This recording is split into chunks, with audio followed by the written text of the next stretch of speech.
আসসালামু আলাইকুম। নির্বাচনের এখনো পর্যন্ত প্রায় ১ মাস বাকি থাকতেই ভোটের ফলাফল যেন মানুষ এর মধ্যে পেতে শুরু করে দিয়েছেন। কারণ যেন তেন কোনো উপায়ে নয়, বিশেষ ডিজাইনে, বিশেষ আয়োজনে, বিশেষ একটি শক্তিকে ক্ষমতায় আনতে ডক্টর ইউনূস সরকার মহা সমারোহে সব ধরনের আয়োজন সম্পন্ন করে রেখেছেন। তার কোনোটির এপ্লাই এরই মধ্যে শুরু হয়ে গেছে। এটি মানুষের মধ্যে বদ্ধমূল হতে শুরু করেছে।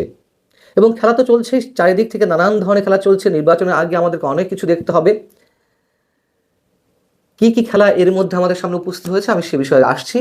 তার আগে খুবই গুরুত্বপূর্ণ একটি বিষয় আপনাদের দৃষ্টি আকর্ষণ করতে চাই। যুক্তরাষ্ট্র কি আওয়ামী লীগকে নিয়ে সরকারের কাছে কোনো প্রস্তাব দিয়েছে? আমরা জানি না। আদৌ এ ধরনের কোনো কিছুর ঘটার সম্ভাবনা এই মুহূর্তে আছে কিনা তাও জানি না। তবে নির্বাচনকে সামনে রেখে যুক্তরাষ্ট্রের একাধিক কূটনীতিক এই মুহূর্তে বাংলাদেশ সফর করছেন। যেমন সফররত ২ কূটনীতিক, যুক্তরাষ্ট্রের সাবেক ভারপ্রাপ্ত under secretary of state Albert গম্বিস এবং সাবেক অ্যাম্বাসেডর অ্যাট লার্জ মর্সট্যান, এই ২ ব্যক্তি ডক্টর মোহাম্মদ ইউনূসের সঙ্গে বৈঠক করেছেন। বৈঠকে কি বিষয় নিয়ে আলোচনা হয়েছে? আসন্ন নির্বাচন, জুলাই গণঅভ্যুত্থান এবং পরবর্তী অবস্থা, গণভোট, নির্বাচনকে লক্ষ্য করে ভুয়া খবর এবং মিস ইনফরমেশন, রোহিঙ্গা সংকট ইত্যাদি বিষয় নিয়ে আলোচনা হয়েছে। তার মধ্যে খুব গুরুত্ব সহকারে যে বিষয়টি উঠে এসেছে এবং গণমাধ্যমে বেশ গুরুত্বের সঙ্গে এসেছে তা হচ্ছে রিকনসিলিয়েশন এবং নির্বাচনকে সামনে রেখে গুজব বা মিস ইনফরমেশনের বিষয়গুলো। প্রধান উপদেষ্টা যেই কথাগুলো বলেছেন তা একটু আপনাদেরকে শোনাই, ভেরি ইন্টারেস্টিং। তিনি বলছেন আওয়ামী লীগ ভুল স্বীকার করলে রিকনসিলিয়েশন সম্ভব। দক্ষিণ আফ্রিকার উদাহরণ টেনে তিনি বলছেন যে সেখানে তো অপরাধীরা তাদের অপরাধ স্বীকার করে নিয়েছিল, কিন্তু বাংলাদেশের ফ্যাসিস্ট শাসক গোষ্ঠী অর্থাৎ আওয়ামী লীগকে উদ্দেশ্য করে তিনি বলছেন যে তাদের অপরাধ স্বীকার করে যাওয়ায় অস্বীকার করে যাওয়ায় এই মুহূর্তে বাংলাদেশে সে ধরনের কোনো সম্ভাবনা নেই। ট্রুথ অ্যান্ড রিকনসিলিয়েশন তখনই সম্ভব যখন কেউ স্বীকার করে নাই যে সে ভুল করেছে, নিজের অপরাধের জন্য অনুতপ্ত হয়, অনুশোচনা প্রকাশ করে। কিন্তু এখনো পর্যন্ত আওয়ামী লীগের মধ্যে কোনো অনুশোচনা নেই, কোনো অনুতাপও নেই, বরং তারা দাবি করছে জুলাই অভ্যুত্থানে যে তরুণরা নিহত হয়েছেন তারা সন্ত্রাসীদের হাতে নিহত হয়েছেন। আরও যে একটি বিষয় তিনি গুরুত্বের সঙ্গে তুলে ধরছেন সেটি হচ্ছে ১২ ফেব্রুয়ারি নির্ধারিত সময়েই জাতীয় সংসদ নির্বাচন অনুষ্ঠিত হবে এবং এই নির্বাচনকে ঘিরে ভুয়া খবরের বন্যা ও পরিকল্পিতভাবে বিভ্রান্তি ছড়ানো হয়েছে। এই কথাগুলো বলার কারণ কি? দুটি খুব গুরুত্বপূর্ণ বিষয়। এর আগে বিভিন্ন ডিজাইনের কথা বলছিলাম আপনাদেরকে। বিষয় হচ্ছে ওই আলোচনাতে মার্কিন কূটনীতিকরা কি জানতে চেয়েছেন, কি বলেছেন সেটি আমরা জানতে পারিনি, শুনতে পাইনি। যেটুকু গণমাধ্যমে এসেছে তাও প্রধান উপদেষ্টার প্রেস উইংয়ের মারফত, সেটাই আমরা কেবল জানতে পারছি। প্রধান উপদেষ্টা কী বলেছেন সেটি আমরা জানতে পারলাম। কিন্তু প্রধান উপদেষ্টা আওয়ামী লীগকে কেন্দ্র করে নতুন করে রিকনসিলিয়েশনের কথা কেন বললেন? হুট করে বললেন? নাকি যুক্তরাষ্ট্রের পক্ষ থেকে কোনো ধরনের কোনো প্রস্তাব দেওয়া হয়েছে? আমরা আসলেই জানি না। তবে কোনো ধরনের কোনো প্রশ্ন তাদের পক্ষ থেকে যদি না তোলা হয়েই থাকে তাহলে ডক্টর ইউনূস সাহেব কেন এই বিষয়ে কথা বলতে গেলেন রিকনসিলিয়েশনের প্রসঙ্গ টেনে? আবার আরেকটি বিষয় হচ্ছে নির্বাচনের মাত্র কয়েকদিন আগে কেন এ ধরনের রিকনসিলিয়েশনের প্রসঙ্গ এলো? একই সঙ্গে প্রশ্ন, নির্বাচনকে কেন্দ্র করে ভুয়া খবর এবং মিস ইনফরমেশন বা পরিকল্পিতভাবে বিভ্রান্তি ছড়ানোর কথাও বা কেন উঠছে? এই একই কথা তিনি মঙ্গলবার জাতিসংঘের মানবাধিকার বিষয়ক হাই কমিশনার ভলকার তুর্কের সঙ্গেও এটি নিয়ে আলোচনা করেছেন। সেখানেও তিনি কি বলেছেন? তিনি বলেছেন নির্বাচনকে ঘিরে ভুলের তথ্যের বন্যা বইছে, এটি বিদেশি গণমাধ্যম ও স্থানীয় উভয় উৎস থেকেই আসছে। ভুয়া খবর, গুজব ও জল্পনা কল্পনা ছড়িয়ে দেওয়া হচ্ছে। এর ফলে নির্বাচনে কী ধরনের প্রভাব পড়তে পারে তা নিয়ে আমরা উদ্বিগ্ন। উদ্বিগ্ন হওয়াটাই স্বাভাবিক, আমরা সবাই উদ্বিগ্ন। কিন্তু ভুয়া খবর আসলে কোনগুলো? এই যে পোস্টাল ব্যালট পেপার বেহাত হয়ে গেল, একটা বিশেষ রাজনৈতিক দলের সমর্থকদের হাতে সেই ব্যালট পেপার গিয়ে পৌঁছলো, যেটি আপনারা দেখেছেন সামাজিক যোগাযোগ মাধ্যমে ভাইরাল হয়েছে, দুইটি ভিডিও ভাইরাল হয়েছে, একটি বাহরাইনের ক্ষেত্রে, একটি ওমানের ক্ষেত্রে। বাহরাইনের ক্ষেত্রে আমরা দেখলাম 7 মিনিট 26 সেকেন্ডের একটি ভিডিও সম্ভবত।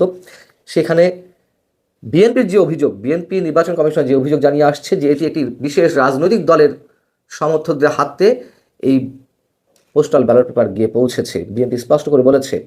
তো বাহরাইনে বিএনপি বক্তব্য অনুযায়ী জামাতের কর্মীদের হাতে বা নেতাদের হাতে পোস্টাল ব্যালট পেপার গিয়ে পৌঁছেছে। কেন, কিভাবে পৌঁছলো?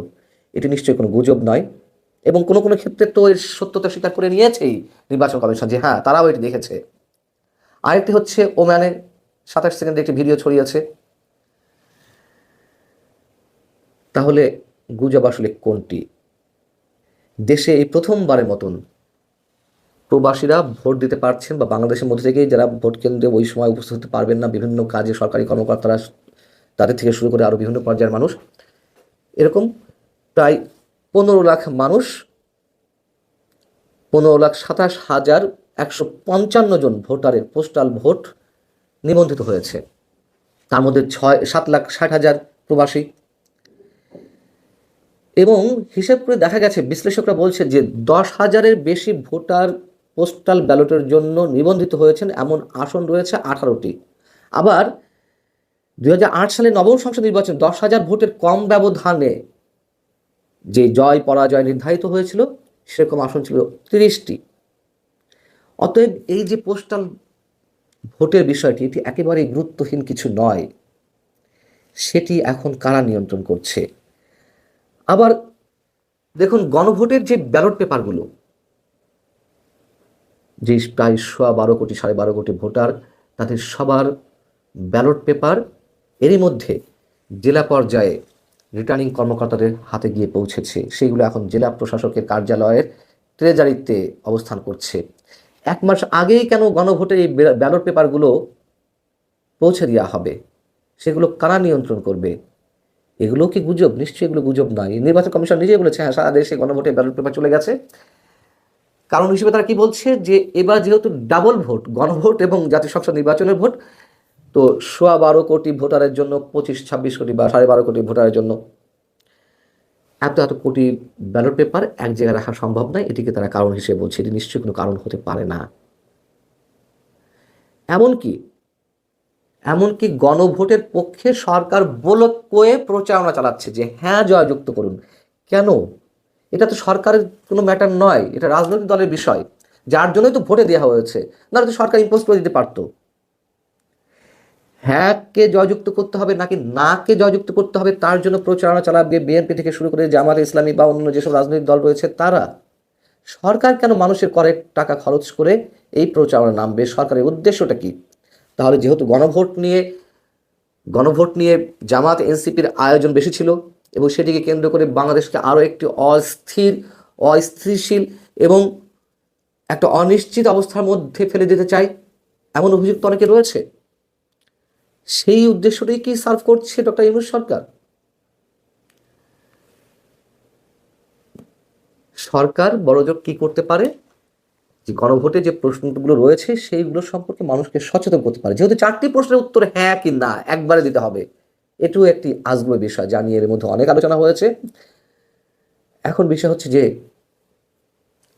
প্রথমেই যে মন্তব্য করা হয়েছিল যে বিশেষ একটি শক্তিকে ক্ষমতায় আনার জন্য যত ধরনের বিশেষ আয়োজন সব রেডি করে রাখা হয়েছে সরকারের পক্ষ থেকে,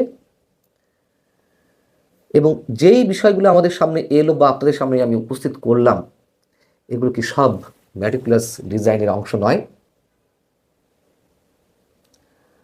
আর খেলার কথা বলছিলাম, ভবিষ্যতের খেলাও রয়েছে, সেগুলো আমাদের সামনে স্পষ্ট হবে। মধ্য কথা, এই যে নির্বাচন হতে যাচ্ছে, কোনো মানদণ্ডেই এটি কোনো নির্বাচন নয়। সেটি 2014 নির্বাচন হোক বা 2024 নির্বাচন হোক, 2018 হোক, সেগুলো হচ্ছে কোনো অংশে কম বিতর্কিত হতে যাচ্ছে না, বরঞ্চ আরও জঘন্য কিছু হতে যাচ্ছে। এই বিষয়গুলো বিএনপির মতো রাজনৈতিক শক্তি ভেবে দেখতে পারছে কিনা, সেটিও আমাদের কাছে অনেক বড় প্রশ্ন। ভালো থাকুন সবাই। আল্লাহ হাফিজ।